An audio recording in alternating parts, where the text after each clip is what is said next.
the beginning, there was the horseless carriage, then came the automobile. By any name, it was an adventurous vehicle. It gave to travel a whole new dimension of meaning. Truly, it was the bright new chariot of a world still young. At first, the automobile was a luxury. It was costly to buy. It was lovely to look upon, but frequently it was more lovely than it was reliable. In those days, it seemed as if automobiles were pushed almost as far and as often as they were run. Earlier motorists had to be a hardy lot. It took muscle to start a car as well as to keep it going. Each hill was a contest with gravity. Then, gradually, the car became reliable. It would go anywhere, anytime. At long last, man had created for himself the most willing of servants, just what he had always needed and what he had always wanted.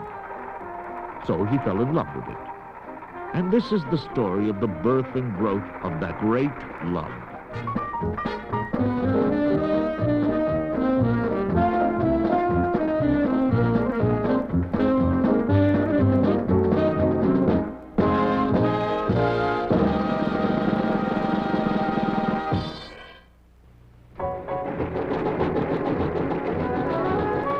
Much of the story of man's progress lies in his conquest of distance. Even in the 1890s, it was still one of his major challenges. At that time, railroads were the most advanced means of transportation. America enjoyed the most extensive railroad service in the world. Lines crisscrossed most of the nation. They were the backbone of a flourishing economy. And yet, in so vast a country, even railroads had a limited use. Great stretches of America lay beyond the reach of the rails. In the 1890s, America was still a sparsely populated land. More than one-half the population lived on farms. Railroads were of little use to the farmer. He still had to cover distance on foot or by wagon. Most Americans who did not live on farms lived in small towns.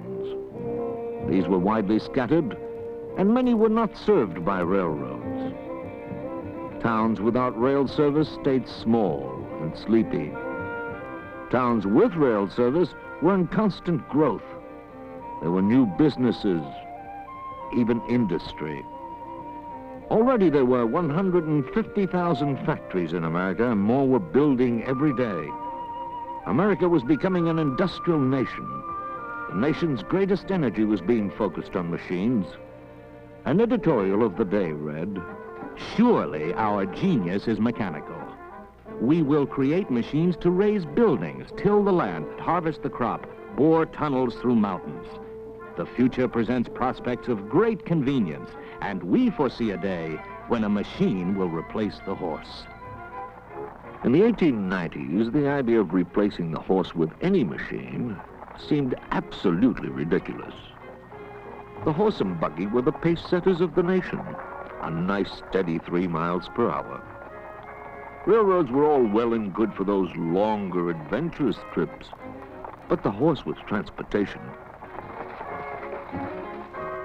Even the bicycle had proven to be only minor competition to the horse. Bicycles were popular with the young, with the sports, with the less affluent. But for comfort and convenience and for prestige, in the 1890s there was nothing to compare with a smart buggy and a good horse. And yet, even then there were people hard at work plotting its downfall. By 1890, in Germany, the firm of Carl Benz was producing something they called a velocipede, a carriage powered by a motor. It was the world's first successful motor car, capable of doing 13 miles per hour over paved roads. In France, a motored tricycle was being developed, the Didion Bouton. Its inspiration had been a child's toy. One mounted it, pedaled vigorously until the motor ignited, and then coasted up to a heady 20 miles per hour. Given a paved surface, that is. It was Europe's availability of paved roads which generated so much interest in the motor car, especially in France. America, too, had its inventors, each with his own ideas of what a horseless carriage should be. One of them was a young farm boy named Henry Ford. In 1896, Ford drove his strange machine around the streets of his Detroit neighborhood. No one was overly impressed. The horseless carriage might be an interesting gadget, but what was it? A box on wheels. Besides, it was noisy, it smelled bad, and it was not friendly like a good horse. Few people could see any future for it, much less the beginning of a new age. Still, there were some people who were ready to buy an automobile. Ransom E. Olds conceived the curved-dash Oldsmobile, and by 1903 he was selling almost 4,000 of these cars each year. One purchaser said, "There is no sensation quite like that of piloting a motor car. The knowledge that speeds up to 20 miles per hour are at your fingertip is at once both exhilarating and sobering." It was an adventuresome vehicle, but it cost $700. In 1903, that was a lot of money. To be an early car owner, one had to be rich. Automobiles were an obvious addition to the already considerable possessions of the Vanderbilts and their friends. They had country homes, such as this one, several of them. They had mansions in town, regiments of servants, herds of horses in their stables. It was only logical that now there should be fleets of automobiles in their newly built garages. In fact, by the early 1900s, both automobiles and their riders were the subject of society editors' notes, such as these. To view a cortege of members of the 400 in their automobiles is a blaze of glory, a veritable parade of fairy chariots. There is nothing so regal and, at the same time, disengagingly charming as the sight of elegance ennobling what could otherwise be only crude modernity. All of which may have been true so long as the chariots limited themselves to the well-kept roads of the vast estates. Outside, they were in a wider world. American roads were truly democratic, respecters of no one's social standing. They punished the traveler with absolute impartiality. When they were dry, they were a maze of ruts and a dust factory. When they were wet, everyone should have stayed at home.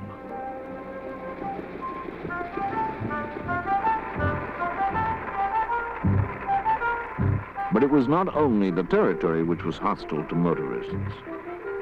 I would never have thought a machine could be imbued with human qualities. My car is bulky. It has a strong personality. In fact, its personality often proves stronger than its motor. Each incline poses a problem and a challenge, but each hill climbed offers the rewards of sweet victory. Automobiles were most unpopular with the country folk. Automobiles were for the rich and the city slicker. The farmer's attitude was more than just social resistance. Automobiles frightened the horses. It would have been unthinkable to suggest that the roads might belong to both horse and car. Most people were convinced that cars were a public danger. Some towns barred them entirely. Others had stern safety regulations, such as this one for crossing intersections. The automobile will be brought to a halt, and the automobilist will dismount to sound his horn several times. If he hears no answering hail, he will then proceed to the center of the crossing and shout a warning in a loud voice. Ho!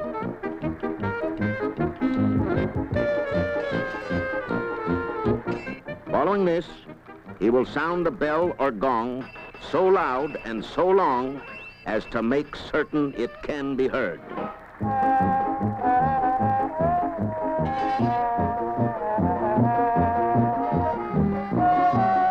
Then the automobilist will discharge a gun or some other form of explosive.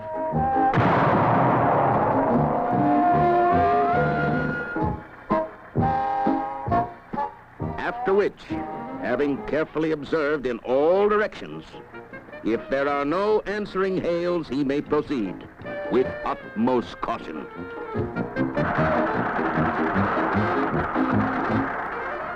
Lo, the poor automobilist, equipped with a machine of uncertain temper, beset with laws to impede his progress, and yet king of the road, master of all he surveyed.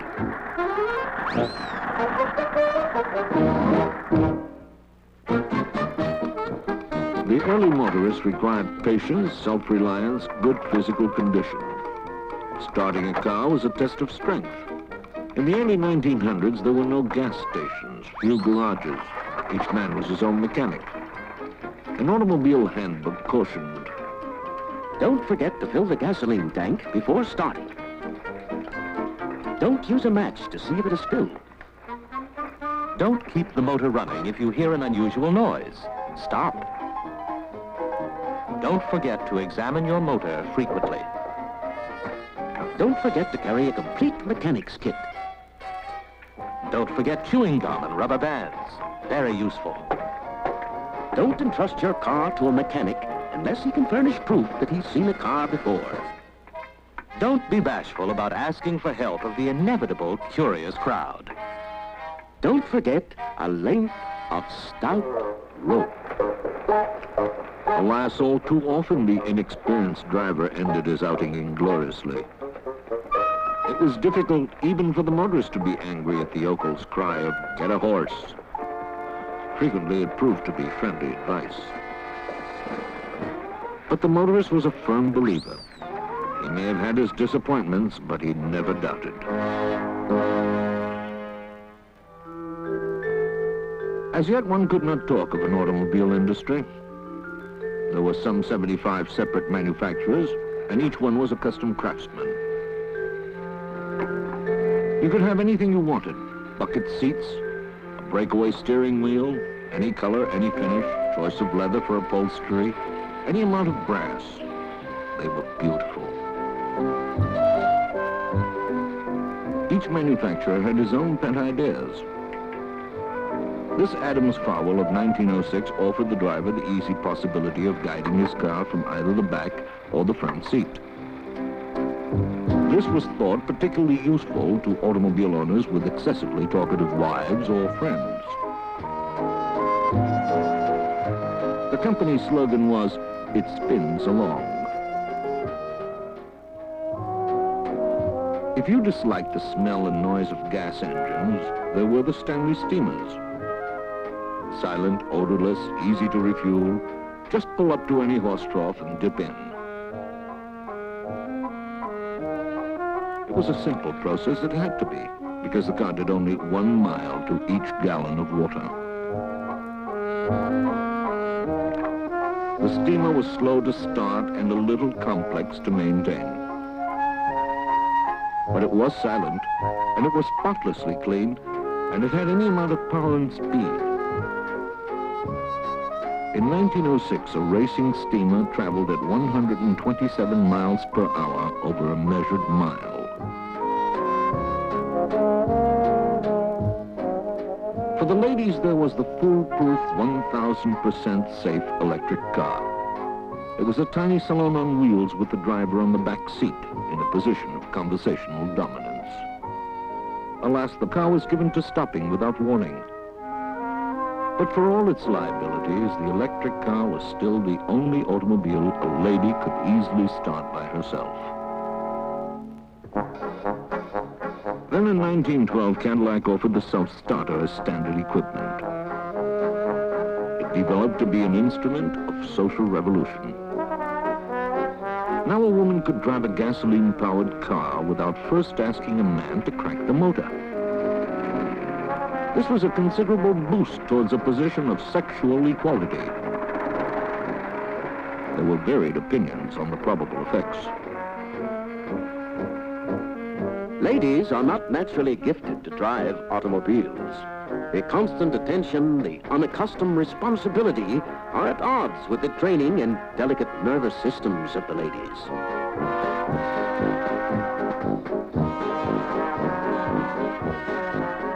The automobile offers woman the first independence of mobility she has ever had, and we intend to use it. The battle of the sexes already is lost. It is only a question of time. The woman will get the vote. The woman will choose the family car. She will decide where it should be driven and when and even how. Eventually, she will do the driving herself. One hopes she will allow us to ride along. Since time immemorial, the ability has been given to women to grace whatever man has managed to fashion. The automobile can only benefit by our influence.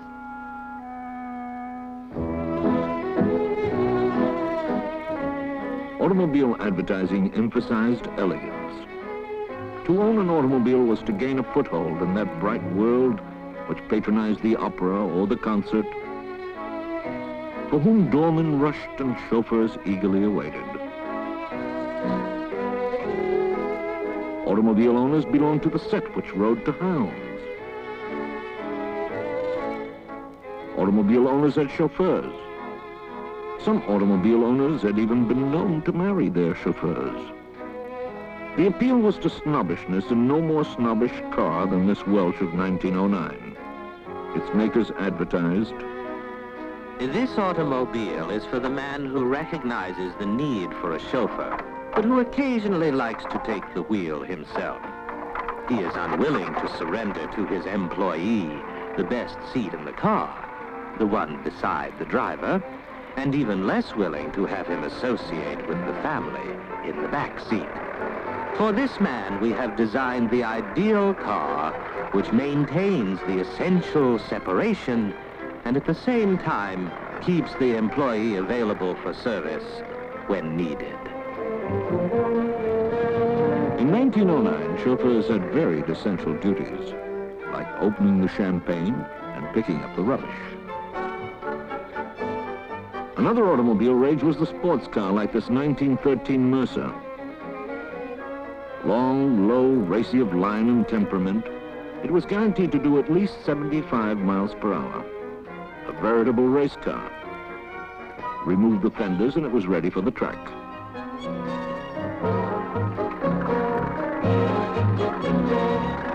In those days, hardy bands of motorists ventured out into the land on what were called raids, or tours. Of these, the most famous was the Glidden Tour, which each year offered a handsome trophy to the car which performed best. But the trophy was secondary to the pleasure and the excitement, and the missionary spirit which these motorists brought to popularizing the car and the need for better roads. By 1913, the car was becoming quite a dependable machine. It had improved ignition. There were self-starters, more reliable steering gear. Tires were easier to change. Better tires were available. There were even windshields. Some cars had taillights. True, at times, even these modern innovations did not prove enough. But the pioneering days were not so far gone that motorists had lost the knack or even the habit of hardship.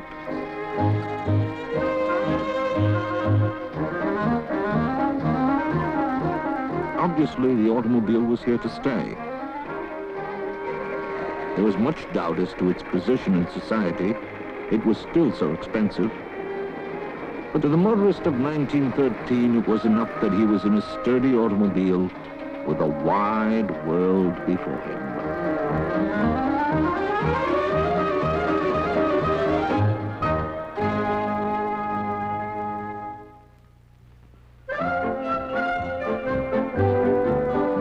In 1908, Henry Ford unveiled his car for the millions.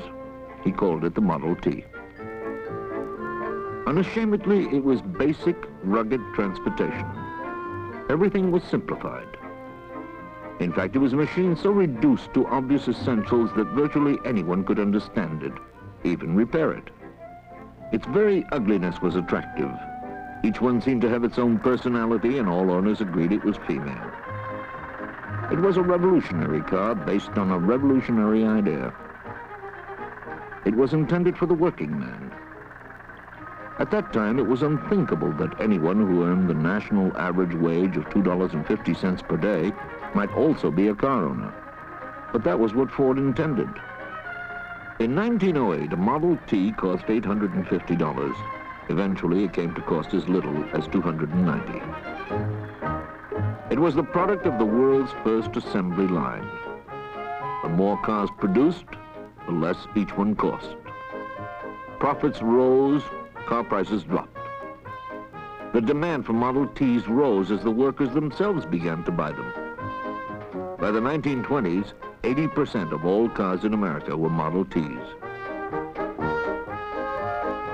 The Lizzie seemed eternal. It had lost all its brass. It came only in black. By the time it was retired in 1927, there were 15 million of them in a world they had much changed. For one thing, cars had brought the gasoline station. They were becoming a frequent sight. The car had created the need for paved roads, and so paved roads were built. It was a race between the car manufacturer and the highway engineer, and the car maker was always ahead. The face, the very texture of society had changed. Take the farmer, that ancient and determined foe of the motor car and the early motorist. Now he too was an automobile owner. A social study of the day reported, The days of the farm horse are numbered. Increasingly, the horse is being put out to pasture as the new automobile takes over most of its functions. Farmers today drive their flivvers to town. If it came down to a choice between the bathtub and the car, there's no question which I'd choose. You can't drive a bathtub to town. It is already obvious that the increasing use of automobiles will change the face of all rural America deeply, and much more than one can prudently foresee.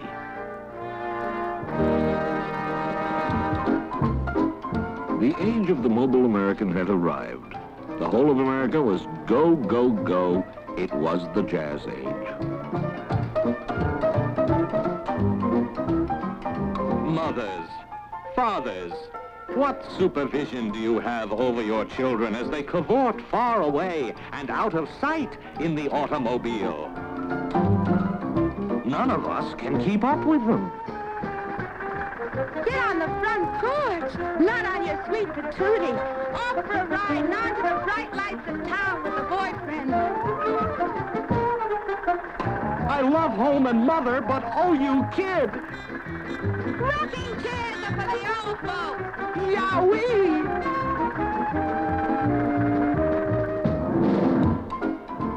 What a state of affairs. Man had created the automobile, and the automobile had revolutionized the world.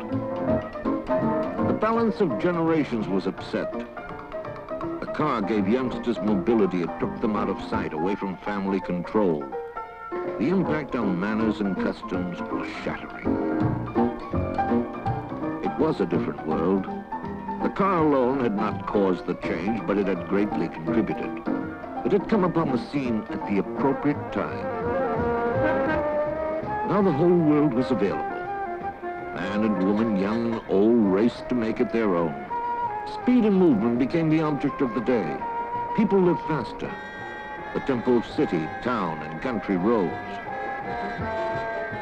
Peace and quietude and tradition, once so dull and persistent, already were hard to find.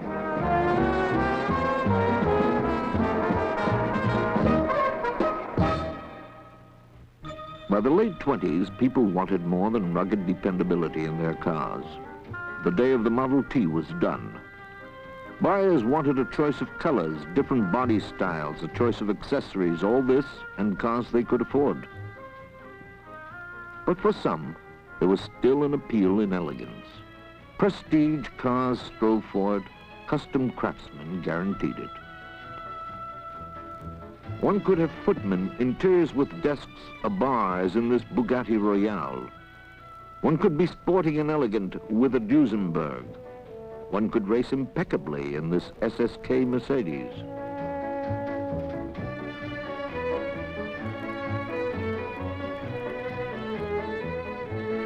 Beautiful these cars were, but they were the legacy of a more gracious day.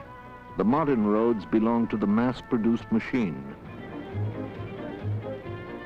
And how these grew in numbers. Now the volume of car sales was the barometer of our economic well-being. The automobile was not only a convenience, it was an essential. America, it seemed, moved only on wheels.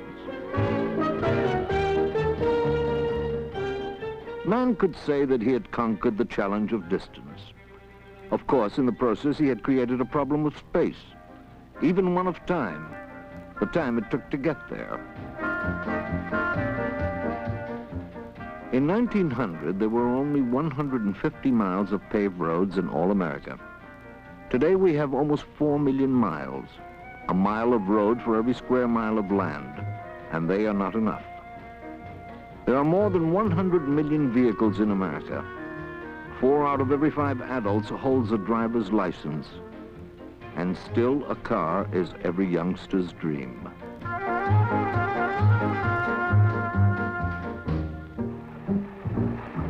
So perhaps we have not traveled as far as we thought. Man's greatest voyages are not those he makes upon the road, but those he dreams of in his mind. The grass still is greener on the other side of the hill, the road a lure to our imagination. We're a nation of nomads. The car has merely given us the means easily to wander.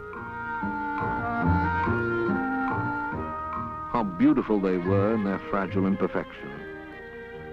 Did those early drivers imagine that one day the world would be filled with the progeny of their machines?